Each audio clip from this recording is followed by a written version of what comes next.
কোরআনের সমাজ প্রতিষ্ঠিত হয়, যদি কোরআনের সমাজ প্রতিষ্ঠিত হয়, সাধারণ মানুষের মর্যাদা ফিরে পাবে। কি ফিরে পাবে? সম্মান, মর্যাদা। কোরআনের সমাজ ছাড়া সাধারণ মানুষের মর্যাদা পুনর্নির্মাণ করা সম্ভব নয়, মর্যাদা ফিরে পাবেন না।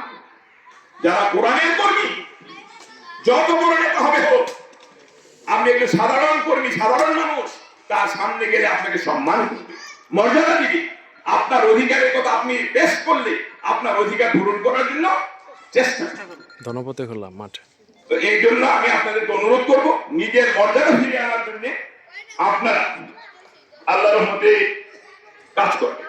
বিশেষ করে আমরা যারা ইমানদার মুসলমান, আমাদের প্রত্যেককে অন্ততপক্ষে যে কোনো একটি ইসলামিক দলের সাথে কাজ করতে হবে। করতে হবে কিনা ভাই? ইসলামিক দলের সাথে কাজ করতে হবে। আপনার যদি জামাত ইসলাম পছন্দ হয়ে পড়ে, না হয় আপনি নেজাম ইসলাম করেন, না হয় খেলাফত ইসলাম করেন, না হয় হেফাজত ইসলাম করেন। কারণ যতগুলো ইসলামিক দল আছে সবাই আমাদের ভাই। কে কথা বলতে পেরেছি ভাইরা? যে কোনো ইসলামিক দল আমাদের করতে হবে, কারণ আকিমুদ দ্বীন, দ্বীনকে প্রতিষ্ঠা করা। আমার ভাইরা,